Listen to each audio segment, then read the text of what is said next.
We have like a minute or so, but I know some people need to run, so we'll go ahead and get started. I'm like not used to these theater lights theater people had. I'm like, can I see your faces? Hello. Am I cool to begin? Do you Absolutely. need to do anything? Okay. You're fine. Well, good. I'll tell you a little bit about who I am, and we'll talk together about things that I think probably matter very much to all of us. But I know you've had some of you a very long day, so let's just take a moment and do a little breathing. Is that cool? Come on in. So I'm just going to invite you to get a little quiet in your body. If you feel like doing so, you're welcome to close your eyes. If you don't wish to do so, it's all a choice. Maybe plant your feet on the ground. And maybe feel your spine getting nice and tall, full height, like you are wearing a beautiful crown. Feel the expansion of yourself. And then with each breath, a little bit of nourishment, a little bit of life force. Something that you draw into your body to give you energy, healing, rest, grace. And with that exhale, of course, inviting your body to let go of that which is just not that helpful. Releasing stress, releasing fatigue, releasing whatever awkward interpersonal interactions have come your way. Just finding a little ease.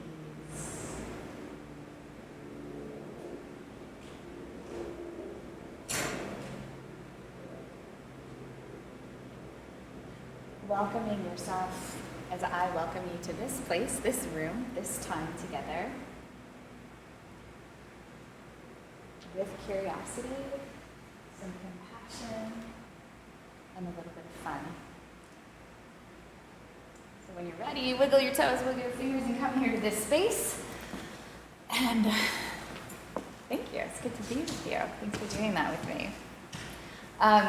I'm Dr. Sherry Walling. I'm a clinical psychologist and somewhat apprehensive circus artist. I don't really know how that happened.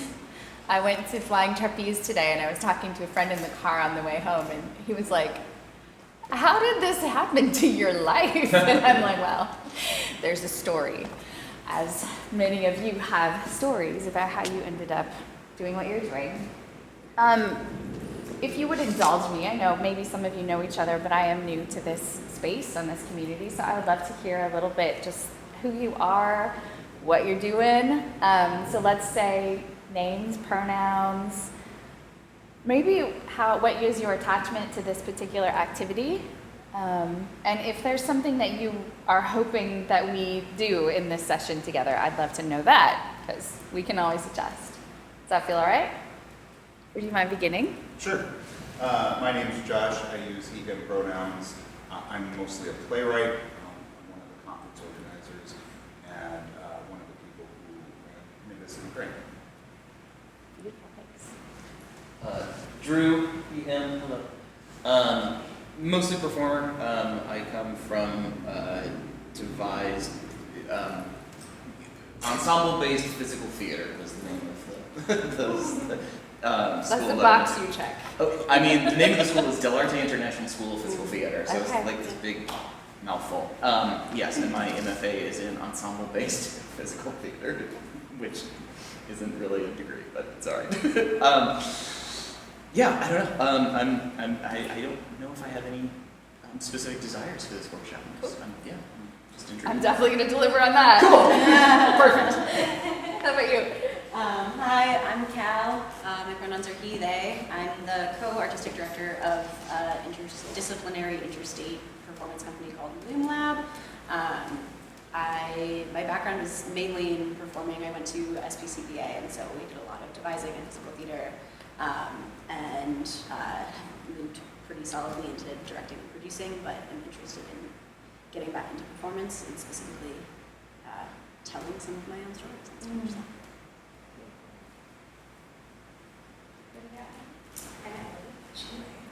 I helped organize the conference. Woo, thank you. I met Sherry going, there was an offering of Circus for the Brokenhearted, did a workshop at Stomping Grounds, which is an amazing aerial studio. I am a bit of an aerial dabbler myself, and I was just really intrigued, and I just was so moved by the project that I started avidly following her and asked her to send a proposal in for this conference. I'm really thrilled that you did. And yeah, I'm a bit of sandbox theater, part of the improv movement project. I love devising, I love moving, I love artistic, and like already, like I'm ready to cry tonight. Anyway, out of this, I don't know, I just think you're magic, so I just want to keep I don't know if I can deliver that. I do have sparkles in my hair, so. Yeah, that you deliver. There we go. Thanks for having me. Davy Gray, my pronouns are she and they. I started out as a poet and I've grown from there. I'm still a poet, but also working on some performance stuff and theater stuff, film and everything else. And I have a lot of stories and a lot of trauma, and I'm trying to find ways to tell those stories so that they don't hurt the audience and don't hurt the performer and the poet. That's the heart of it. We'll do that. I'm Jillian, my pronouns are she, her. I'm an associate artist with the Birthday Project, primarily a performer, a little bit of a writer. I came all the way back from like a very musical theater background, and I was kind of forced into devising in college and didn't like it, and now I'm being pushed into it again, and I'm finding that it is actually very cool. And I do. And I'm a person who's like, been in a lot of psychological spaces throughout my life. It's another kind of pet interest of mine. So, yeah, I'm just excited to see what's going to offer. Thanks for being here. I'm Olivia Chive. I'm an actor and theater maker and visual artist. My partner and I just moved here in the Twin Cities from Duluth, where we went to school. And we were a tiny, very new theater company, Little Labs Theater Company. And I'm interested in this because in school we talked a little bit about trauma-informed theater, but nobody ever really went into depth about what that means. How the person who's talking about this in front of me actually is thinking of this and choosing how we're building the spaces to support that. I'm interested in making spaces that actually know what this is. Hi, I'm Kelly, she, her. And I actually got my film studies degree from the theater department. And so theater and film and everything all been sort of intertwined for me over the years. And then I have an unfinished master's degree in clinical psychology. Because in film studies, I mean, it's all informed, with a variety of psychological practices and linguistics and history and cultural studies, etc. So very esoteric stuff. So whatever info you're going to dump, I'm interested in. Let's do it. I'm Linda Sheever. I've done a lot of community theater, different stuff behind the scenes, and also acting. I've also been involved with some device theater, and I'm here because I'm very interested in the topic. Glad you're here. I feel a little bit like I'm not supposed to be here. I snuck in with all the cool theater kids. So I started doing performances 4 years ago, and before that it had been like church Christmas programs in junior high. So I don't know a lot of the things that you know. I know a lot about some other things. I spent a lot of my time in the library, not making fun art like you guys. But like I mentioned, I'm a clinical psychologist and really with a specialization in trauma. So I studied at Fuller Theological Seminary. So I actually have a master's in theology too, which is an interesting like interplay, especially when we're working with trauma, because that's one of the sort of places in people's lives, these edge state experiences where folks are really forced to grapple with what they think about what happens when we die, why is there evil in the world, all of the like really sort of juicy and terrible existential questions. So that combination of psychological and theological training is actually really helpful to be able to dialogue with people about that. I trained at Yale School of Medicine as a research fellow, really focused on prevention research. And then I trained at the National Center for PTSD in Boston, focused on sort of clinical research related to standards of care for PTSD. So I'm like a super nerd in that area. But the reason that I have come into this conversation with you, and I should actually preface this story with sort of a little bit of a trauma-informed warning, which is that I'm going to talk really high level, not with a lot of detail, but high level about my experience having lost my brother to suicide. And so that experience has really been the catalyst for this work for me. So when he died in 2019, and I had been kind of dabbling in circus arts, mostly because I'm a Californian and I moved to Minnesota and I needed an indoor activity for reasons you can imagine. And I had sort of been a yoga teacher and a surfer, and so loved to be really active and athletic, and sort of accidentally found my way to a circus training school, and kind of was like, I can do pull-ups, this is great, I'll do this. But for an 18-month period of my life, my dad was diagnosed with cancer, and my brother did this sort of deep dive into alcohol addiction and the chaos that maybe many of you are familiar with, of treatment and falling out of treatment and being in the ER, and kind of the dance of someone who is really losing themselves to addiction. So my dad did die of cancer. My brother died by suicide 6 months to the day apart from each other. And it was one of those experiences where, I'm like this elite trained mental health person. And I'm like, surely I know how to do this bit of it, right? Navigate through this. And it really was in my circus practice that I found so much more grounding and movement, and the ability to put some of these feelings into my body.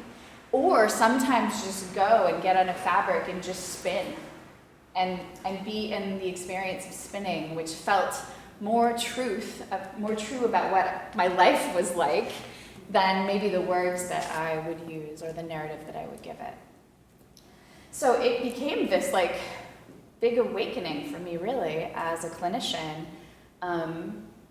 to confront the limits of words as a tool, and really the limits of what I would call a top-down processing model, where we're looking for meaning making, and once we find meaning, we can work with our emotions, which is, you'll hear me be a little bit critical of psychotherapy, and I'm actually not, I'm a practicing psychotherapist, but there are some things that I think we could do better, one of which being this integration of movement, artistic expression, theater, all the things that y'all already know. But that is a little bit how I come to this story, a little bit sort of through the back door, but have now come to find this creative work to be really maybe close to the heart and soul of what I think matters in the world, or in my life at least. So this is my dad and my brother Dave. These are the people that I loved, that I lost. And as this was happening, I found myself writing. Being an academic psychologist is also really being a writer. If you're writing research papers, writing grants, lots of writing. And I ended up writing a book called Touching Two Worlds, which is a book really about the story of grief and my experience of being both in aliveness as a sort of young, healthy, flourishing, professional mother. I was I'm in the middle of my life, and also so intimately in the spaces of people who are absolutely unraveling and eventually, of course, dying. There is a chapter in the book called "Fuck It, I'm Joining the Circus," which might be my finest work. But it's just it's a playful sort of light, like nothing is working. How do I find my way through? So, when it came time to release this book, it was in 2022, so kind of after COVID, but people were still kind of slowly navigating their way back to public spaces. I had this idea to launch the book about suicide with circus show, which makes really great sense, right? It actually made a lot of sense in my head. And we did it. So I collaborated with one of my coaches, an aerialist named Lynn Lunny, who is the co-owner of Stomping Ground Studio, which is just around the corner, actually. Lynn also has the experience of having lost a brother to suicide. So you've got two grieving circus artists who were like, let's make a show about this story. And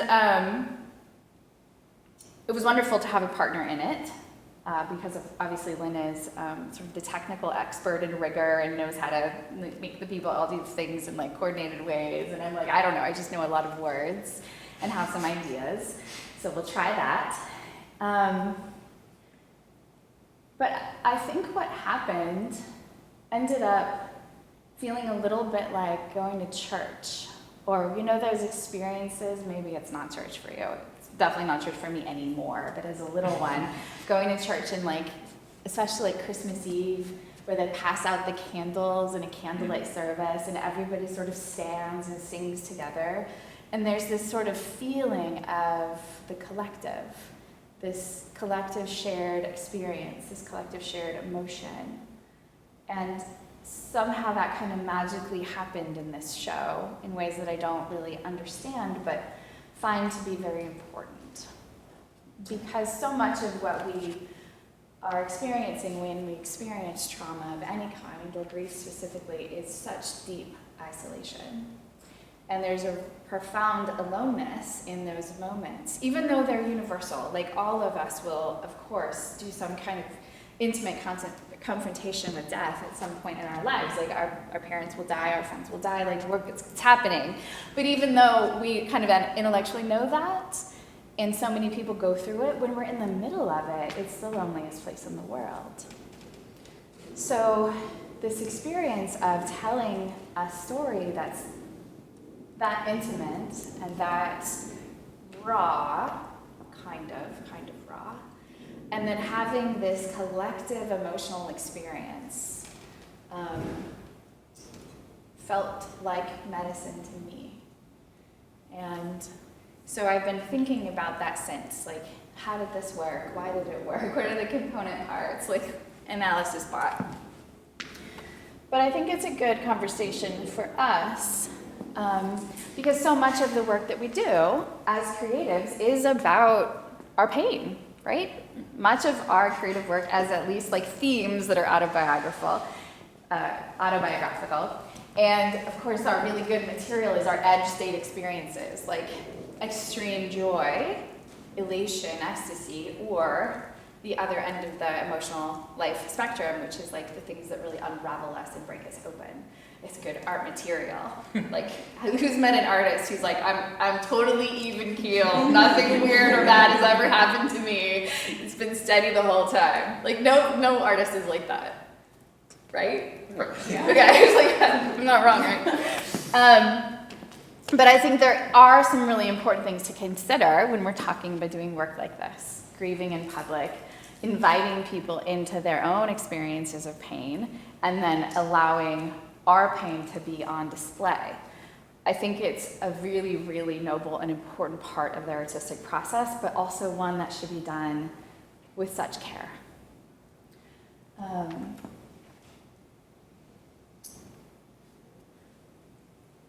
The thing that I love about this is this sort of dialectic of, again, this idea that something has happened to us that we know intimately and maybe helps us feel alone, but in the public portrayal of that, we're inviting other people into the story. And so we have kind of this dialectic of as with one, so with many. We're doing this dance back and forth between the specific and the general. What's mine, what's ours, how I experience versus how we experience. We talk about this as above, so below. When there is the thing that is overtly observable, there's always the iceberg underneath. There's more happening underneath. As within, so without. The things that are happening in the intimacy of my inner worlds are in interplay with the things that are happening in the world around me. None of this is happening, obviously, in isolation. So if we want to get super nerdy with it, we could talk about this as ecological systems theory. I know this is probably small to see in the back, but we have here, this is Bronfenbrenner, Yuri Bronfenbrenner, if any of you all remember from developmental psychology. Come on, see, I told you I'm in the wrong room. There's the individual is in the middle of the developmental trajectory, but then is shaped interactively by all these like layers of a system. So there's the individual, and then the micro system is sort of like thinking about Mr. Rogers and like who are the people in your neighborhood, like where you go to school, where you work, who you interact with, your friends. And then there's this exosystem, which is like the things around you, the governments, local governments, the community that you live in, literally your neighborhood, who you bump into at the grocery store. And then we go into these larger systems, like a macro system is like the economics, political events, who's president at a certain time. And all of these are shaping each other all the time, right? The individual exists in these layers of all of this system, and so our art exists in these layers of a system. What happens to us, what's happening around us, what's happening at the outer level of what's happening in the culture around us, the country around us, the world around us, like how many of us are making art that like reflects our concern about global warming? I mean, that's a systems process. My individual self creates something in response to this larger story. So I love this idea of thinking about going back and forth, because you have to do both parts. You have to do the intimate part, the one, the specific. Here's my story. Here are the feelings that I have. Here is how those feelings are held in my body. Here is how I move through those feelings in this body. So that individual deep dive is essential, because anything you're making it's flowing from you. But then we can go layers and layers out. Like, my brother died by suicide. We're living in a community that has really like conflicted perspective of the role of alcohol in our lives. Like, that's a whole story, like how his individual experience is doing this dance between how people think about alcohol, which is doing this dance with how political governments support mental health systems, which is doing, like, you see these layers. So there's juice at all the layers, and I think when we're working with our autobiographical experiences, it helps us to play with the layers. Because it also helps to bring people in to those threads of connection that are universally relevant for them, that are beyond like, this is what happened to me. Does that make sense? I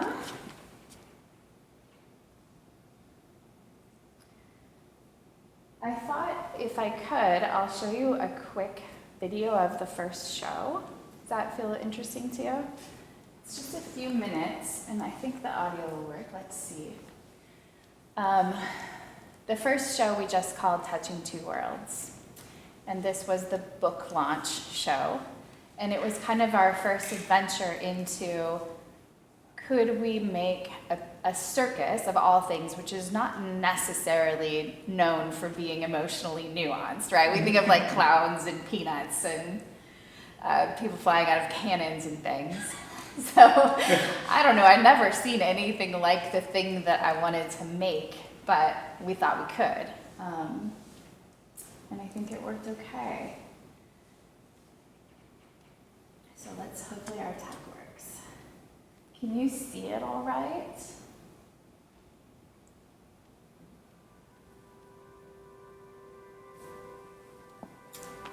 No, my speaker detached. Pause. Battery 100%. pod connected to Sherry's death was there. Back into time, seeking a cause. Unpuzzling the pieces of broken shadows with sharp claws. The ones that sink deep into skin-torn lives lost. But now we are here in this stillness to reflect, to sew stitches we choose, to repair and move on, holding this story with wide and open palms. Touching Two Worlds is about the struggle to dwell in the world of joy, aliveness, and connection, while also living in the world of grief, illness, and death. It is about the mental health battles being fought all around us, every moment, every day. So I would like to tell you a story about my brother Dave. But let me start at the beginning. Before everything falls apart, it begins together. Sherry, keep an eye on Dave. Sherry, can you hold Dave's hand? Sherry, where's your brother? I've seen this role as a deep privilege. A gift to be able to be helpful. A gift to love someone. A gift to have a brother. A gift to share life together. The path to destruction begins so quietly. Treatment progress, stability, hope, turn to relapse, midnight calls from emergency rooms, failing treatment, trying again, loneliness and fear, inexperienced therapists, underfunded programs, helpful ER doctors. In the middle of all of this, our dad died of cancer, and Dave was rocked to the core. There wasn't one thing that caused Dave to end his life. It wasn't one moment or one situation. It's not as simple as grief or alcohol or depression. It wasn't his lost relationship with his son or his financial troubles. There's no neat label. It was all of those things. It was 10,000 things, 10,000 moments. His heart broke in little ways for years. I really wish you could have known my brother. I wish you could have met him. He was sweet and shy and kind, and had the most brilliant, beautiful blue eyes.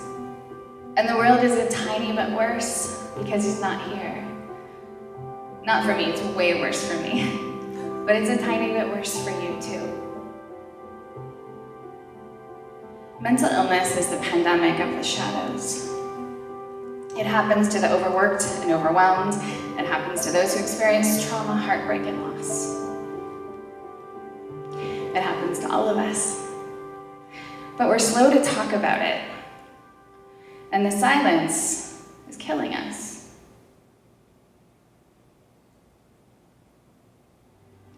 All of us in this show are showing you the mechanisms that we've used to soothe our own broken hearts. Because art heals, and movement heals, and community heals. A connection to beauty heals, play heals, joy heals. Unsurprisingly, grief in its sadness becomes a certain kind of fuel. A fire, even, that burns away the bullshit and helps us to be really clear about what we think is important and who we choose to care about and how we want to spend our time.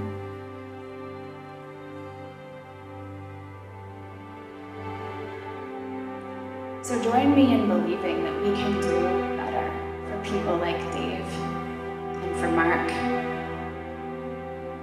Let's move their stories out of the shadows and into the light, refusing to hide their experiences or accept their outcomes as inevitable.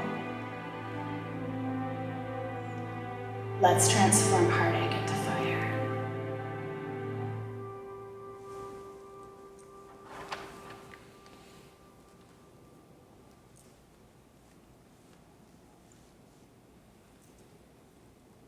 So that was the show.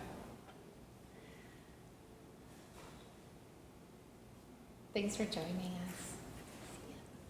us. The reason that I decided to show that clip to you is I think it illustrates a number of things that I think as a psychologist are important in doing this kind of work. And one is to be really clear with your audience about what it is. If your show or the creative work that you're doing is going to work with significant elements of trauma or grief or suicide, topics related to mental health that have the potential to be triggering or disrupting or really just connect deeply to your audience's heart, their gut. We want to practice something that we call in therapy is informed consent, which is this clear communication about what this is. And we can do that in lots of ways. We can do it ahead of time. If our shows have kind of a message for parents about age appropriateness of the content for children who might be in the show. And I think through declarative statements that say this show is about. So people can really truly opt in, I think is a very important part of someone in your audience feeling like they can really give themselves over to the content and the topic. This show was essentially like a memorial service for my brother, let's be honest about what it is. And people are good with that if they know that and they're consenting to that. I know there's a lot of times in creative work where we want a bow, surprise, but not with this kind of content, right? That can be like a glitter bomb or something, but okay, so that's kind of the comment for y'all as creators, but I think for you as creators with your own individual hearts and minds and experiences, I just want to honor and celebrate that creativity is life force. When we think about, even from let's go old school, a Freudian perspective, Freud argued that kind of the two core drives that shape the human experience are libido and thanatos. And thanatos is the drive towards destruction, towards unraveling. Libido is the drive not just towards sex, although it's sort of popularized that way, but towards creativity, creation. And these drives are in tension in us. And so when we experience grief, trauma, loss, disruption, we are in a sort of thanatos process. We are in a state of darkness. And often the counterbalance to that is to make something, is to take that emptiness and replace it with a poem or a piece of art or a work that says this is the whole within me and here's my response to it. And I think that is just a phenomenally beautiful process in every way. It's a psychological badass move to be you knocked me down, look what I'm gonna make. But it does keep this in this sort of sense of internal balance. And of course, there's no time specifiers about that, right? There's not a timeline of something hard happened, I gotta turn it into cool art within 2 years, or I've missed the opportunity. It doesn't work like that. Grief, trauma, they are not on any kind of timeline whatsoever. And so there's this sense of anyway, I just don't want you to hear that as an assignment, or it's just what happens to us eventually anyway. It's not something that necessarily requires a great deal of effort. There will just be moments where we feel a little prompting to write about, make, act in, or sort of be in interaction with our painful experiences. And when those invitations are offered, it is beautiful and important to be able to pull the thread. I also think, probably along with a lot of you, creativity is a really great middle finger to the structures and systems around us that will keep us sort of numb or detached. And again, I'm going to kind of poke at my field in the world of psychotherapy and mental health care, which is often about containment. Don't feel quite so much. Let's try to regulate that. And again, I'm all for whatever helps us get through the day, but I do think that we are leaning maybe a little too heavily as a society into processes of numbing and detachment, and that my people in the mental health field are maybe overly contributing to that.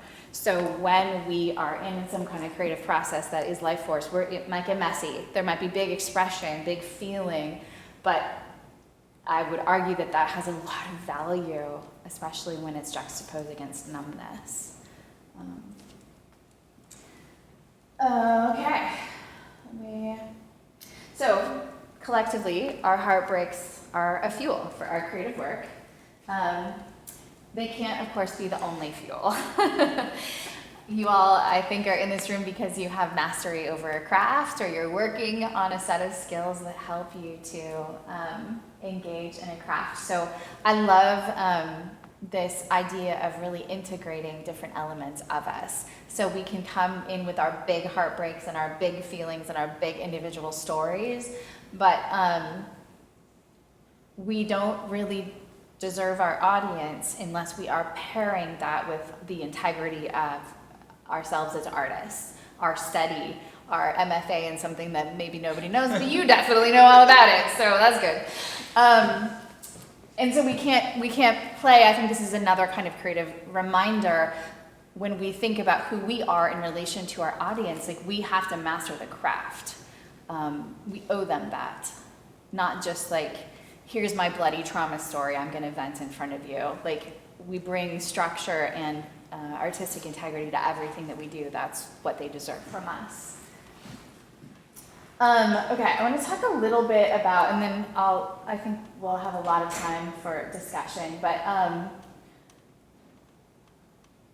I really see performers as these incredibly important agents that have the ability to provide or create these spaces of healing for the collective. Like, it's why we do art in public. It's not just for us. It's not just my own poetry reading at home in my living room, but it's to invite people into that idea of this like shared experience. We are all feeling together. We are all seeing something together. We're coming in from our different perspectives, our different maybe experiences of a certain kind of heartbreak or a certain kind of concern. But when we perform in public and do things in public and we're evoking an emotional experience in people, we are working on behalf of the collective. Like, storytellers in this, have historically always been kind of right next to the medicine men and medicine women in terms of leaders and communities that are allowing for these healing experiences that are to be shared for all of us. So if nothing else, like, I'm glad to be in the room with you because you are all engaged in this process in some way, and I think we're always in need of storytellers, even though we don't get paid very much. But like, the role that you play is profound in creating the collective's opening to feeling, to seeing, to learning, to being inspired, to being touched. You guys Rick Rubin fans? Anybody? A little bit? Okay. I love The Creative Act, which is his most recent book. And he says the purpose of the work is to awaken something in you first, and then allow something to be awakened in others. And it's fine if they're not the same thing.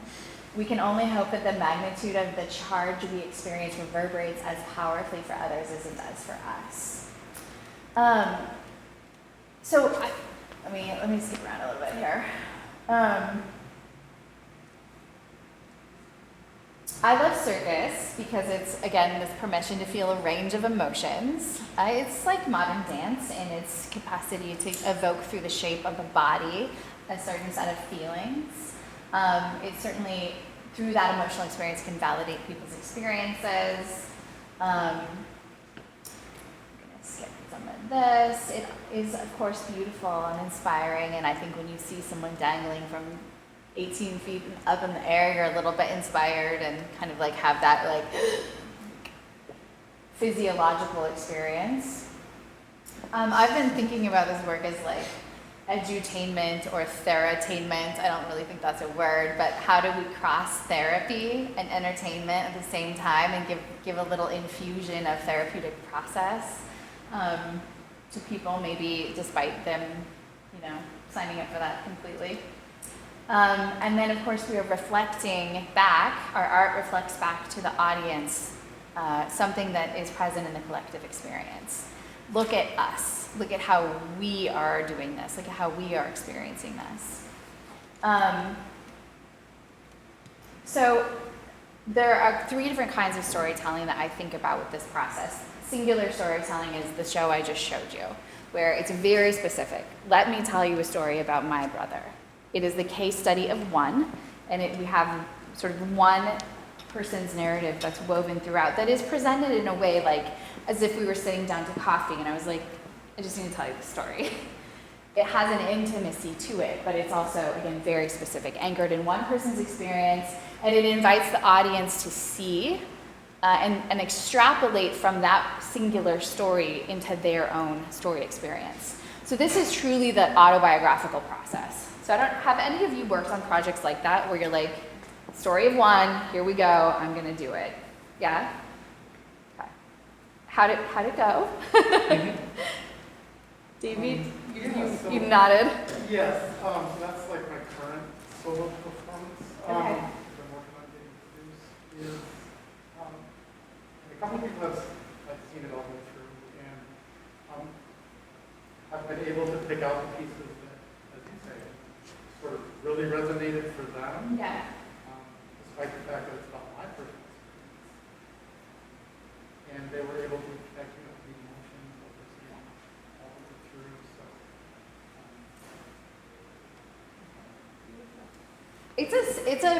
It's a risky kind of art, I think. Like, one, it's deeply personal to you. So we'll talk about this in a minute, but obviously, like, you have to do a lot of work around it to be able to, like, let yourself be on display in that way. Otherwise, you really risk, I think, doing some significant damage to, like, yourself as a psychological being when you take your biggest vulnerabilities and sort of, like, walk around naked. Like, it's a lot to do for you.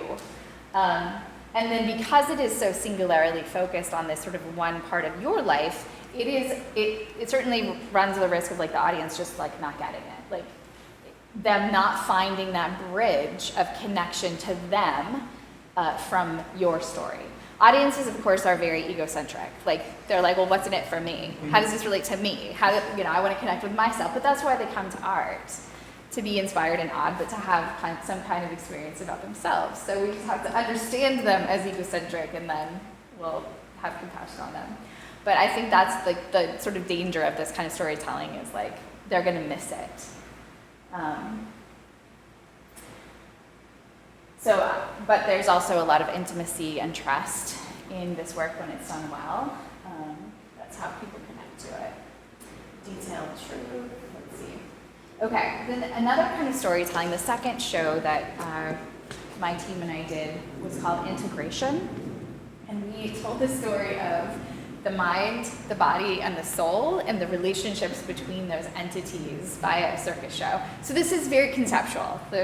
We've gone away from, like, let me tell you a story about my brother, to let me, like, find an observation out there in the world that I think is important for us to dialogue about and make art about it, so we are sort of forced into a conversation. So this distills personal experience into more thematic insight, uses the story to reflect a broader idea. So it's a little bit more, it's not academic, but it is kind of coming in maybe through a little more through the head than the first one, which is like, see me, connect to me, love me, which is a very relational heart kind of experience. So this does move from the I to the we by trying to connect personal truth to universal concepts.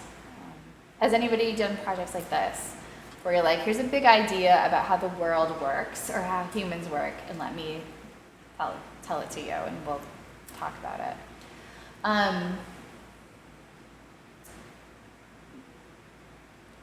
Yeah. we can talk about the pros and cons of all of these methods if you're interested, but I think this one can miss, not because it's so emotional, but because it's too abstract. People just can be like, that's cool. Again, how does it relate to me? You told this story about the mind and the body and the soul having this like conflict, and I don't get it and don't care. I don't even know what a soul is anyway. So your audience, you can just lose them by being too heady or too abstract. Let's see. Oh, this is our integration show. This is a quick little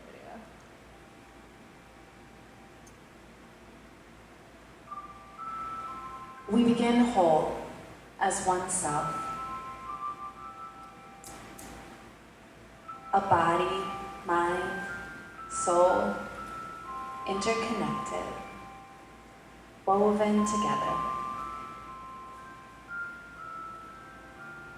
The body senses, takes in the world. It is the bridge between the world outside of our skin and the world inside of our skin. The mind thinks. It processes, plans, and initiates. It is the director, creator, maker, and writer.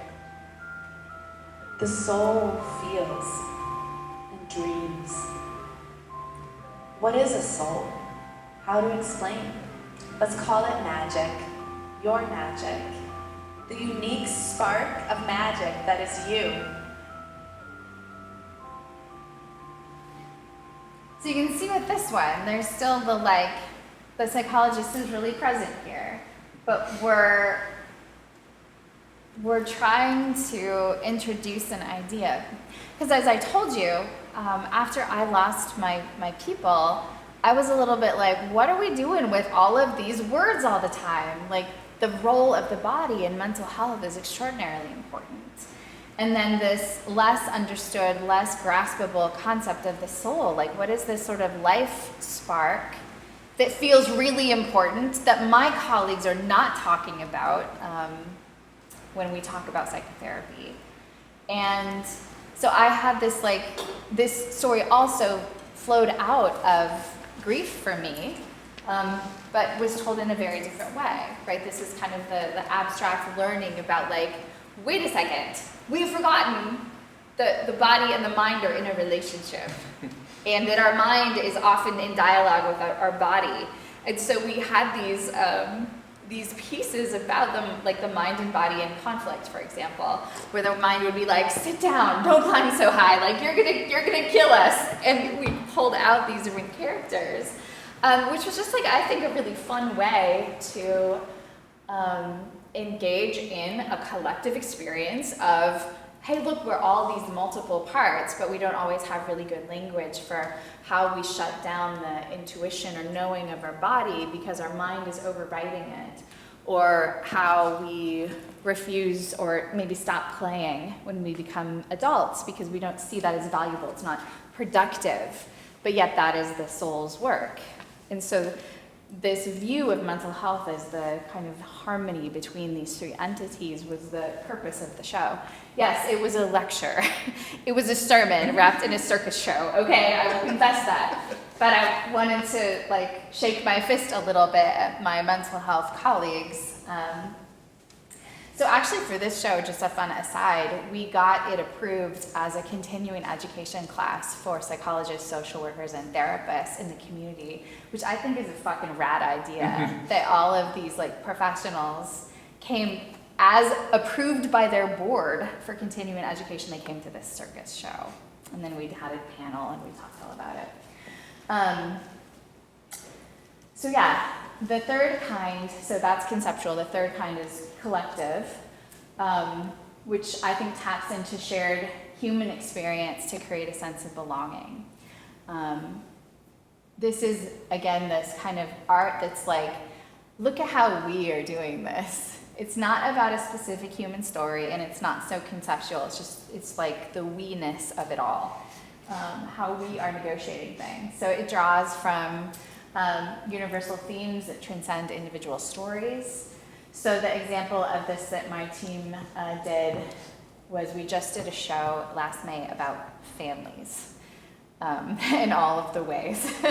And we designed, set that show up by sort of tracing one person. It wasn't a singular, it wasn't my brother, it wasn't an individual, but tracing one person throughout their lifespan and their interaction with their family. So the family that they're born into and how wonderful and complicated that is, and then the process of individuation from a developmental psychology perspective when you're like, I'm done with this, I'm going my own way, I'm a young adult, I'm a teenager, I'm doing it my way.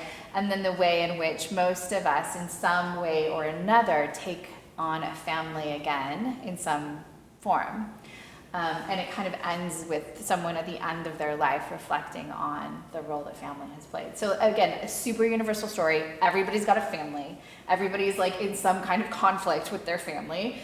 Most of us have some people in our family that we at least like a little, and then we have complicated and thwarted relationships. So we really wanted to find these sort of collective themes. And again, thinking about informed consent, we sort of began the show by saying, like, we're going to tell a story about family, and you all have a very unique experience of this. And we're going to do our best to touch on some themes that matter to you, egocentric audience members. But we're not going to get it exactly right, because we can't just tell a story about your family. Not here, not right now. So again, I think this idea of letting the audience really know what it is that you're trying to do and trying to get them to agree and go along with it is helpful, especially in this more psychologically informed process. I don't think that's a video. Let's see. There's just a few more thoughts, and then I'll shut up and we can have questions and conversation. So I love another Rick Rubin quote: "The act of creation is an attempt to enter a mysterious realm, a longing to transcend. What we create allows us to share glimpses of an inner landscape, one that is beyond our understanding. Art is our portal to the unseen worlds." So we, in my world, talk about circus magic, how this something works, even though it seems to be greater than the component parts. And I'm sure in each of your domains or your areas of art, there is this thing that happens when the performance is, when everyone's on stage, when the audience is there, that does feel a bit transcendent, a bit like some other element that's an X factor, an unexplained variable is happening. Which, oh my God, I love this stuff. Good job finding this at this point in your world. Okay, so let's talk a little bit the nuts and bolts of trauma-informed storytelling. First and foremost, care for the audience. I think about that in every aspect of crafting a story, what's shared, what's shown, what's revealed, how it's done. In this family story, we had an element where the family was abusive, just in one scene. And so we thought long and hard about how we communicate high level of conflict that's scary without it being triggering. That show, we did open up to, there were a lot of children in the show. So we wanted to do it really thoughtfully. So it's your responsibility to take care of the people that are coming to your show. So caring for them, thinking about it from their perspective, having empathy for them, and erring on the side of care when there's a debate. I think sometimes, I'll speak for myself, I like to be a little edgy. I like to push the envelope. There's a little bit of me that's fuck around and see if we can. There's an agitator in me, which I think is in many, many artists. But that one has to sort of fall in line under the higher ethic of care for the people that are coming.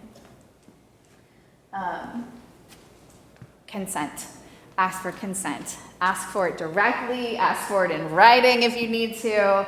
Let people know that there may be elements of the show that might leave them feeling a certain way, and then talk to them about how to engage the piece.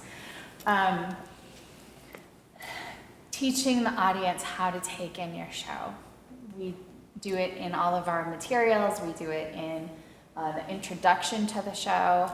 Every time we open these shows, we talk about the origin of the show. This show exists because Lynn and I both lost our brothers to suicide, and we needed to find our way back to joy and meaning in the depths of our grief. So we made a show for you. And so we set it up. We set it up at the beginning. And sometimes this idea of breaking the fourth wall, like talk directly to the audience, engage the audience, don't keep it in the story. In the integration story, we did a piece where we invited everyone in the audience to do a little breath practice with us, and we were sort of like breathing life back into the body that was on stage, but the audience was invited to participate. And also, those of you who've done any kind of psychotherapy or breath training know that breath work is an extraordinarily powerful tool to regulate yourself when you feel emotionally distraught. So we just built it into the show, like we're just all gonna do this together. So the psychologist in me is like, bam, look, intervention. But then the artist in me is like, look how we're attempting to take care of people in real time collectively. So, there are infinite creative ways to do that, to engage your audience. Have them sit up, have them, do things or participate in thoughtful ways that help them to take care of themselves. There are other shows that I've worked on. I've started working with a team called Circus with Purpose, and they also do some pretty emotionally powerful shows. And in that show, we have kind of like a quiet space for the audience. That show is done outside, but there's a little tent off to the side with candles and cushions, and you can just go chill and sort of take a break from the show if you need to. We also give a lot of instruction to people, if you need to leave the theater for any reason, here's how you do that. So people aren't locked in if they feel like they don't want to be. That works well in a circus show. I know it doesn't work well in all kinds of, we have rigging changes and switches between things, so it's okay for people to move around in certain times. But there might be some version of that in the work that you're doing that really helps the audience. So when we talk about trauma-informed, the sort of basics of trauma-informed care or trauma-informed theater are consent, always, volition, and choice. So when traumatizing things happen to us, choice is taken away. Something happened that we didn't want to happen. Whatever that was, we didn't want it. And so when we do anything that really helps to illuminate the range of choices that people have, that consent is active. I'm actively consenting to staying in this room. I can change my mind at any time, use my feet, change my consent response, and leave the room. Those are really powerful things. So yeah, knowledge, consent, choice are kind of the essential elements of trauma-informed care. Let me think if there's anything else to say about that. Trauma is tricky. We can't anticipate what people will interact or react to.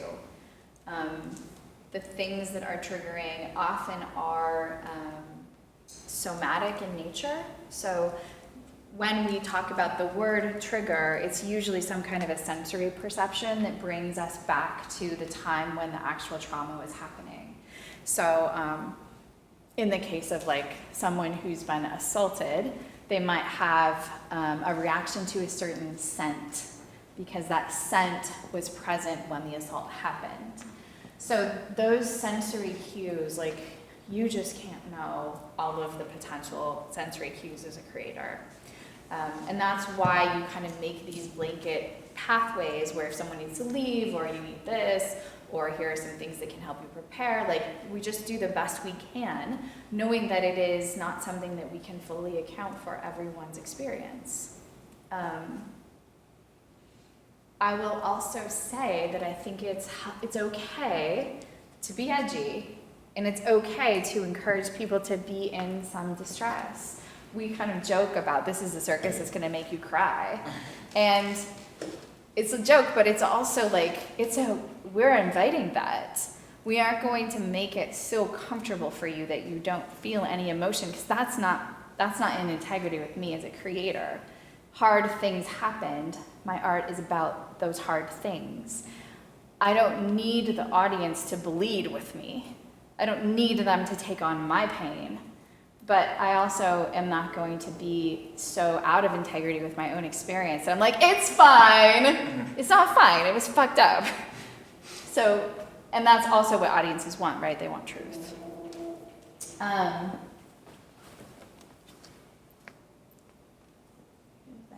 Oh yeah, okay. What am I missing about care for the audience? Anything that you all have done or thought about in your creative work that you're like, here's how we really take care of the people that come to see us, see our work?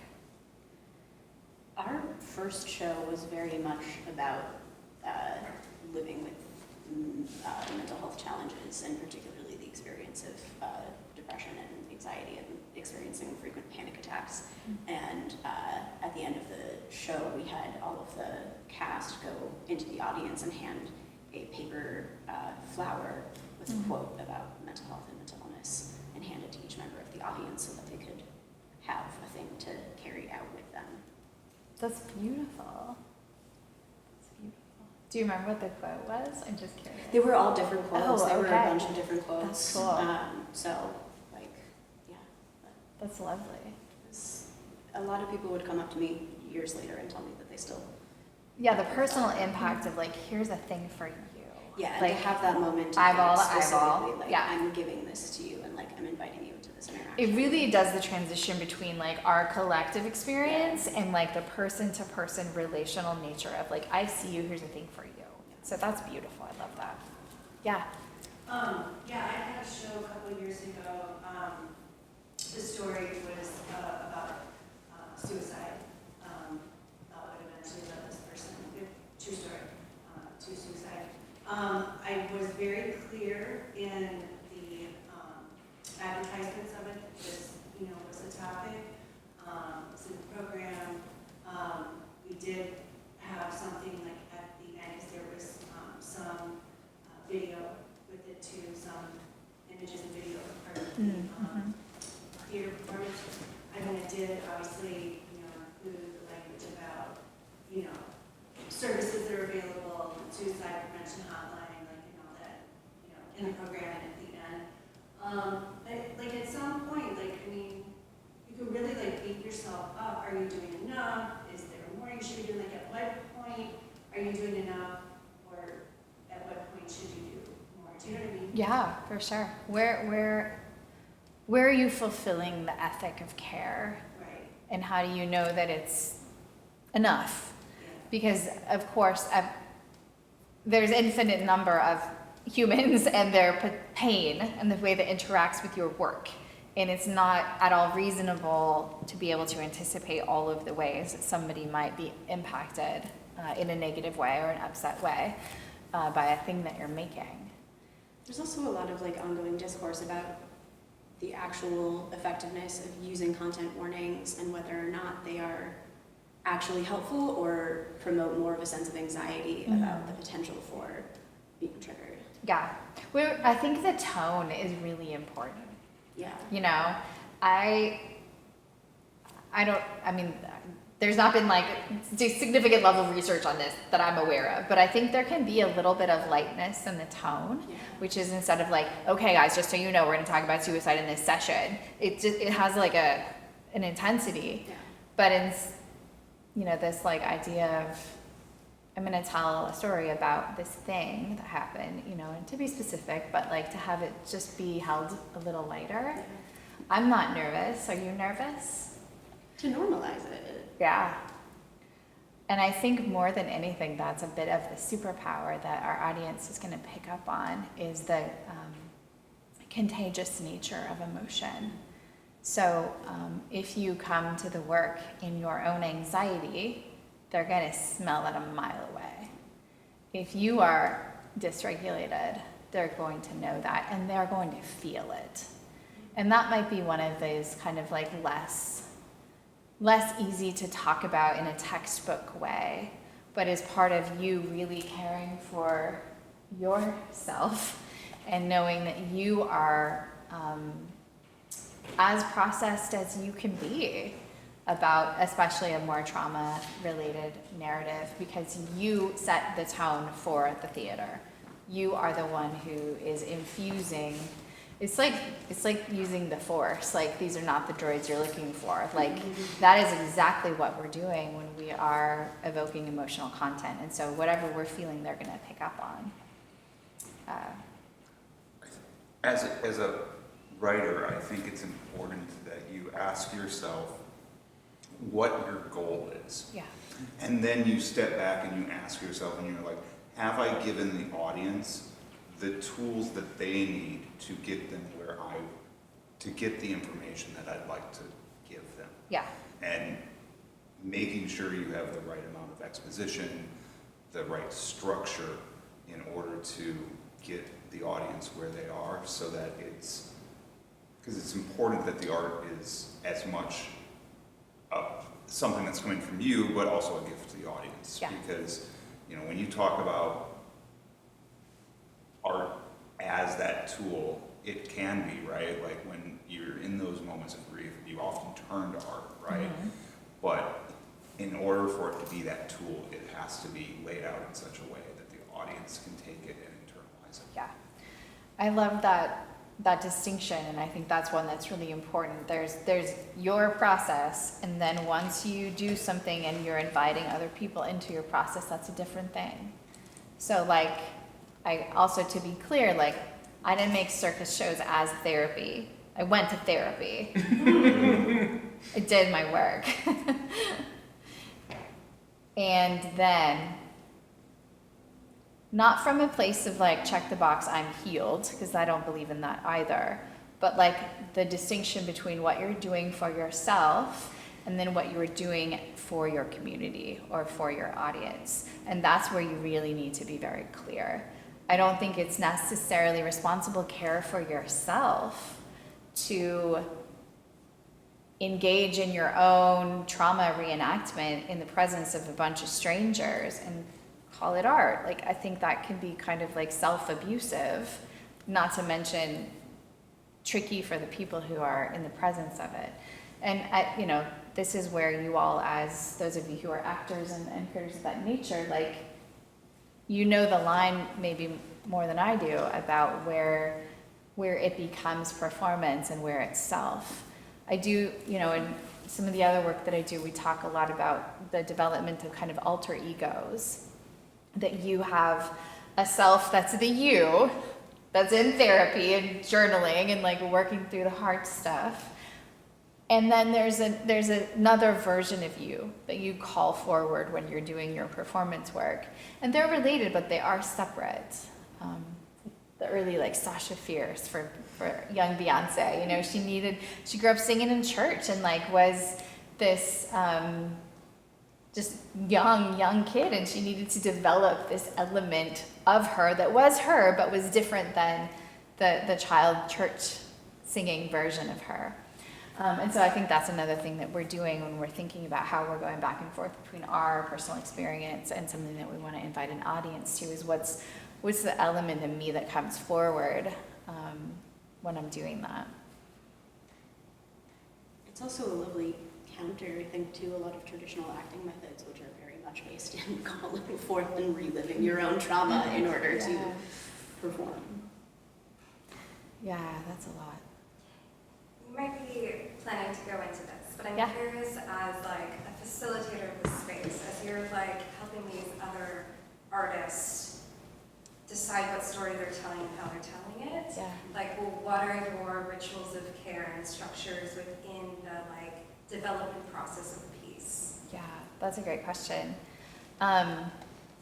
Just to like,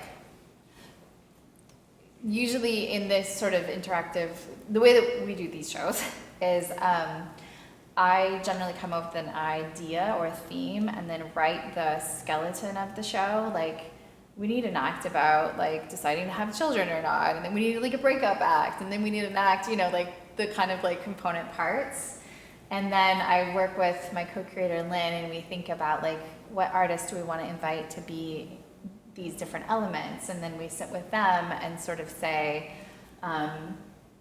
this is a piece about grief, and this is the heaviest, darkest part of the show. Like, are you up for that? Like, how are you doing? And then work with them about the thing that we want them to be able to bring forward. And I think one of the things that I like about the structure of the show is that everybody has like a piece.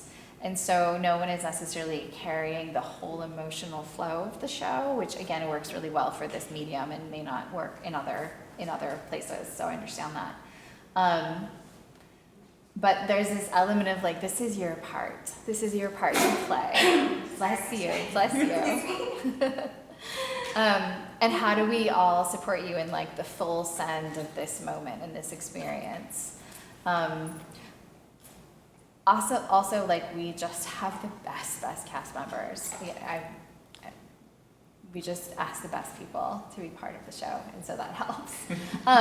But it is as you know, the co-creator, like, there is again this kind of burden or like desire to care well for the people that are in the show, which we do one-on-one, and then in kind of our ensemble time.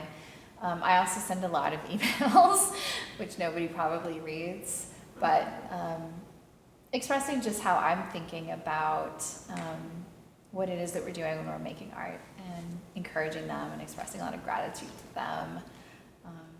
So there is that burden too of knowing that every person who's involved with the work that you're doing is touched by the emotion of it and needs consideration and probably places of expression for what it's like for them.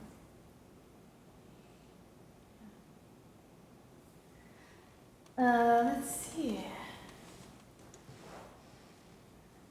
So this releasing of our attachment to the story, to the experience of the audience. You know, as a writer, you know, like there's the things that you write, but then when you're an author and your work is out there, the work belongs to them. And people have all kind of interaction with the content that you create that's about their experience of it. And that's as it should be. I think every once in a while something happens creatively, we're like, no, you didn't understand it right. Like, that's not what I meant. And it just doesn't matter. Like, what you intend for is released. And you are off the hook. You make the art and you let them dance with it. Which again, I think is a way that is important if we're doing really deeply autobiographical work, to not have a lot of attachment to how it's understood. I think especially for me personally, I'm a mental health professional who lost a brother to suicide. Like, there's all kind of noise that I could have about, did I do enough to support him or prevent that from happening? And by deciding to talk about the story in public, I kind of like in the back of my mind realize I'm leaving myself open to some of that, and kind of decided not to care. But, you know, I think depending on the art that we're making and how evocative it is, people are going to have all kinds of thoughts, feelings, and comments about the work. And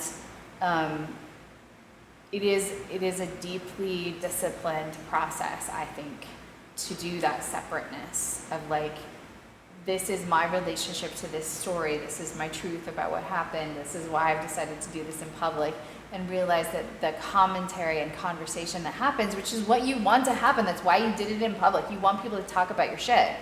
And if they're silent, that's the worst. But if they're talking, that's the second worst, because they're going to say things that you might not agree with, or doesn't feel like they represent your experience or all that stuff. So this is hard, but I think, again, you have to know your truth. You have to have your inner circle of people that are a mirror for you.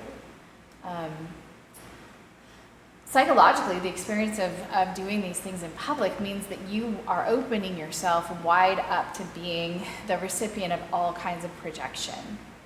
So if you remember, your Psych 101, Freudian idea again, I can't believe I'm such a Freudian today, but is this idea that people put their emotional content on you.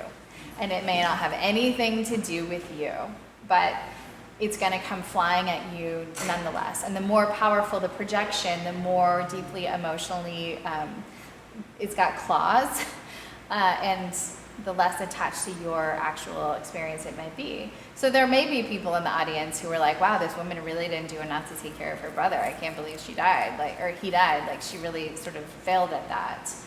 that could be mostly about their own experience with their sibling who has mental illness or who's struggling with addiction, but it's going to come my way anyway.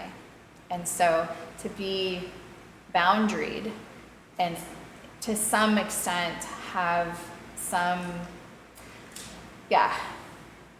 some space between your heart and the things that are really vulnerable to you and people's opinions about the work that you make. You need to have some barrier there to protect you from the projections, because they're pretty yucky. Okay, what other questions, comments, things are important that you're curious about? Yes? So when you're going through that process, because I mean, obviously you said that your co-creator also had lost somebody to suicide. Yeah. So the good part, I guess, about when I was dealing with that story, it was a subject that I was deeply invested in because I had worked on multiple documentary projects about this person. I know their family, I know their friends, I know like all these people, you know, so I'm very invested. But it was a step away. I mean, the whole issue was like a step away from me because it wasn't my family. Sure. So in your situation with your co-creator, that was very personal, and then you're delving into the depths of, you know, this very sad, you know, situation, very powerful emotions. I like the fact when you said that you separated out these different moments and different performers, so no one person was carrying the entire weight of that heavy story. But at the same time, like you and your partner like co-creating this, like the two of you are dealing with all this happening. So how do you balance that with, even though you're digging it up, like how do you balance in the muck of it, of creating, and then handing off pieces so that you're not carrying the whole weight?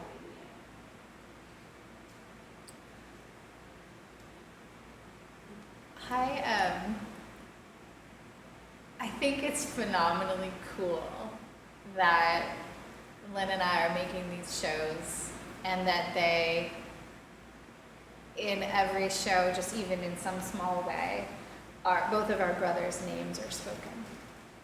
So just the fact that the thing exists is a very mischievous, unexpected tribute to these brothers that we lost.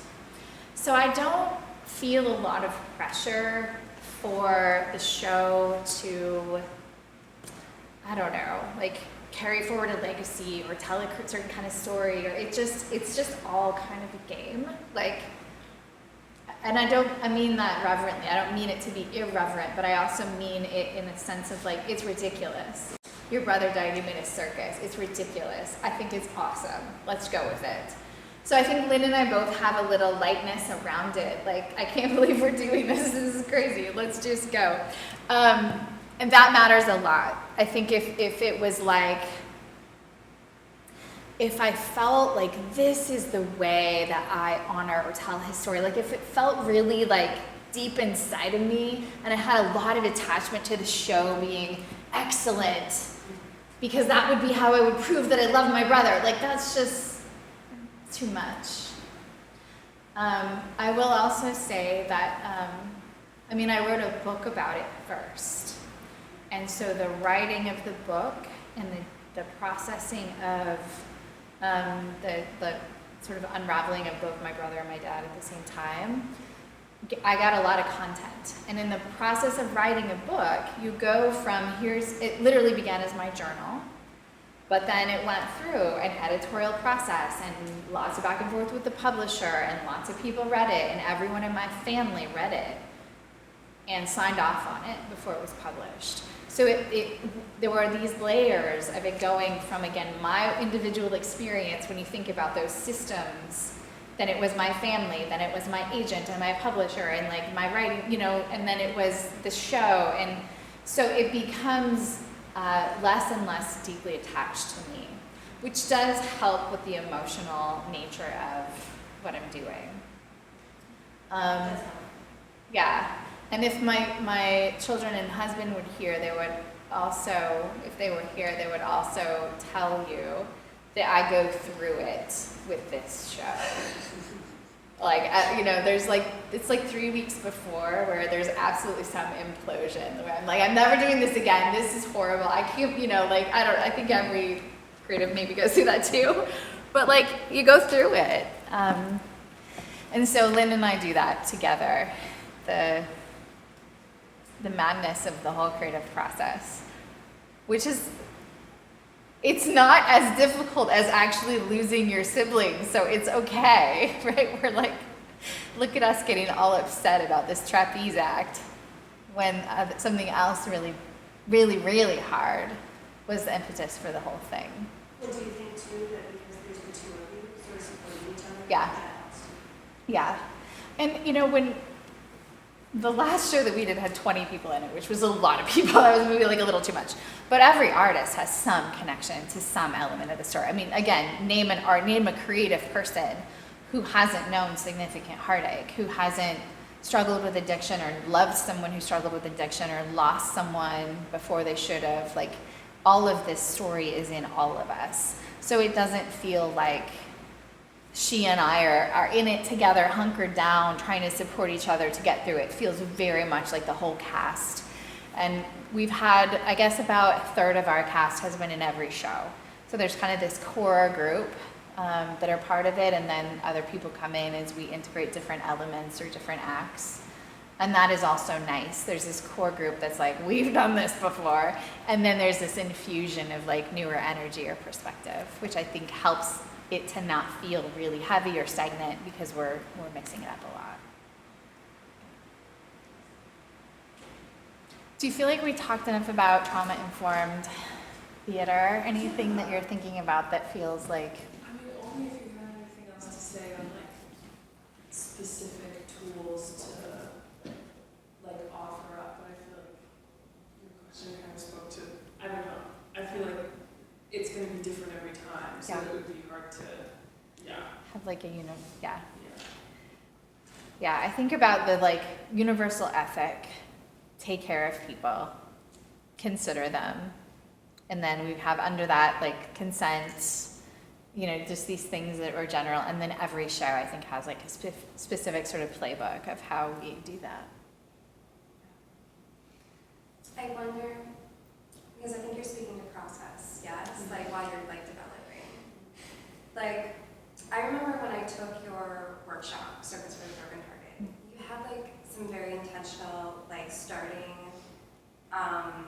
language and then a ritual, like you made a container for the space. We had like objects that we brought and then we like took away.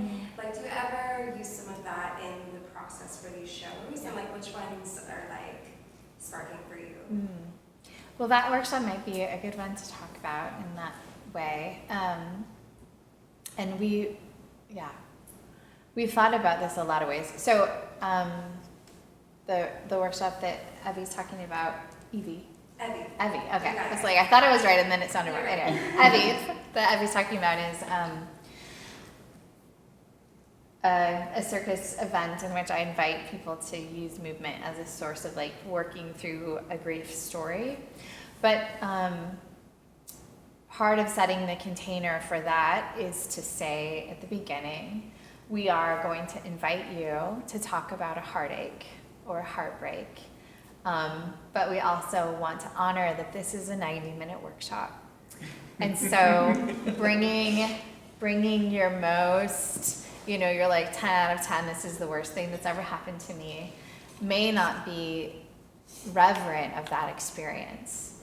And so we might ask you to choose one that's a little more processed or a little less, painful, not because that hard 10 out of 10 isn't welcome here, but because it's so important that we want to hold it really carefully. And I don't know if we can hold it really carefully in 90 minutes. And so I think that, that's the language that I use to introduce that framing. Again, choice, giving people lots of choice. But then we make an altar together. in part of my life, I'm also like very interested in medicine work and psychedelic supported psychotherapy. So that is kind of like psychotherapy with a very spiritual bent.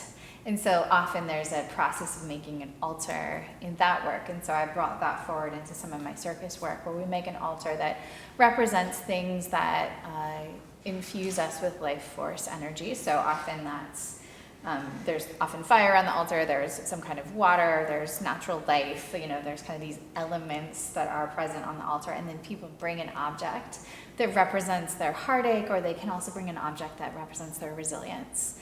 And those objects sit in the room as a bit of like this like mosaic of the souls that are there present.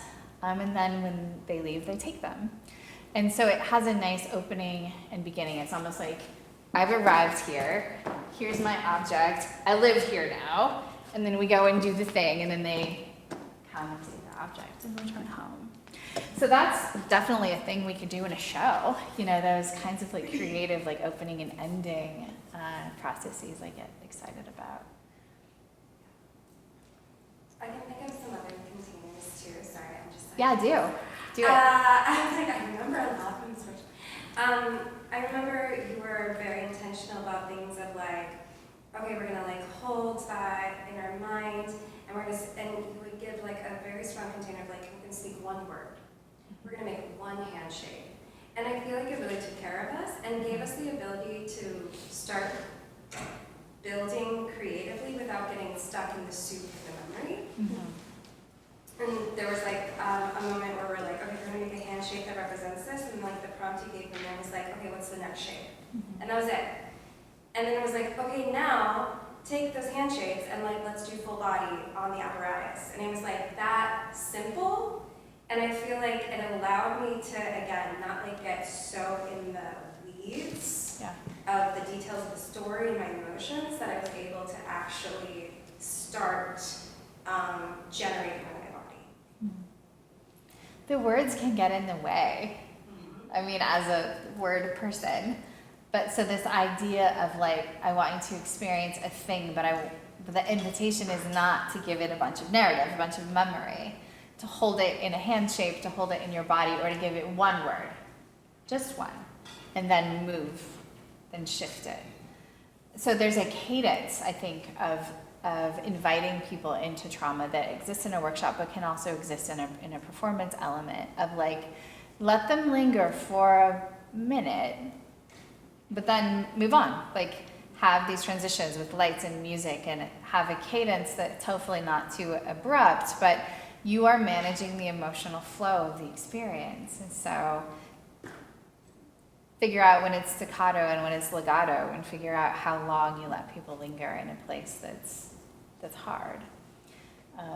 And certainly in a workshop or an experience where you're asking people to share about anything that's emotionally laden, this is where I'm like a little bit of a control freak, but I've just like led group therapy for a long time, and we all know what it's like when you're in a therapeutic group and someone launches into like the nightmare of what happened to them, and nobody wants to interrupt them because they're like out on the table. Like, you want to be reverent and careful, but it's also like this isn't super helpful for everybody else. And so that's like the role of sort of the traffic cop of the emotional experience. You're like moderating the space to be like, you come forward, you stop, you come, like keep it moving along here. Don't get any traffic jams or clogs. But I think about that in like the emotional flow of energy. And that is, again, I think the responsibility of the creator. And it's hard to do well. I don't know if I always do it well, but to not interrupt someone's process when they want to share, but also not let any one person's experience so dominate the group that we lose people. Or it becomes like traumatogenic for everybody else. Vicarious trauma is a real thing. We should mention that. Like, vicarious trauma is the experience or feelings, trauma symptoms that come from hearing about someone else's trauma, like the thing that didn't directly happen to you. And it's well established in the psychological literature. Like, it's not like a smushy phenomenon. It's like a real thing. It happens a lot with therapists. It happens a lot with like other helper kinds of roles where they're just hearing these stories. And it's not necessarily the volume of stories, or it's not even necessarily the worst story. Sometimes we get vicarious trauma from things that are just unexpected. One quick example that I does involve some trauma, but I don't think it will be, my intention is not that it's traumatizing to anyone else, but I worked in a brain injury rehab center for a while.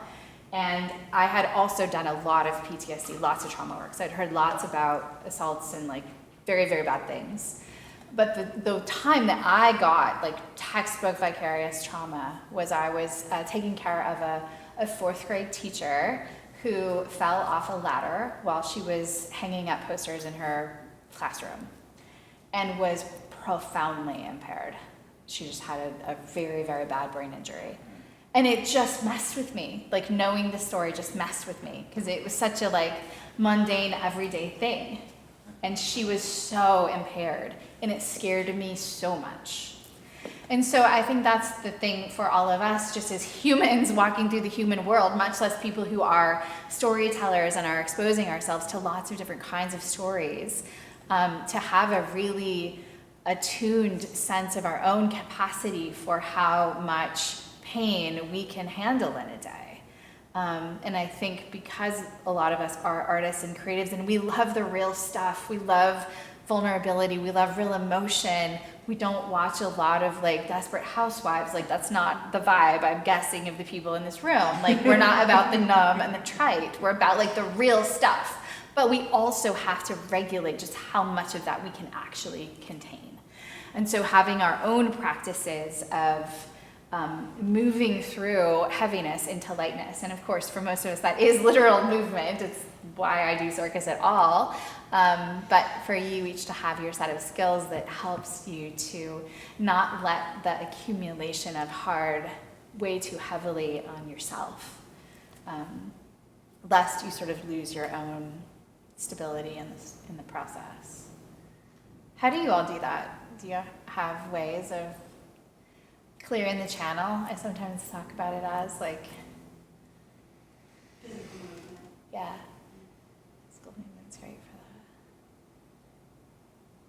that. Breath work, meditation, prayer, time in nature, time with an animal. It's like why we have dogs, cats. Time playing, making things without attachment to the outcome.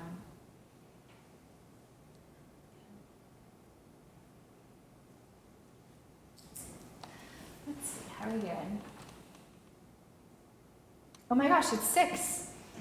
It's after 6. Wow. Sorry guys, we're 2 minutes over. Thank you for coming to my talk. Yeah. I hope it was helpful. If you're curious about any of these shows, they're all on, the videos are online. You can follow the QR code. You can watch them for free. And we're doing our next show at the Luminary Arts Center in March. So if you're curious about circus by a psychologist, love to have you.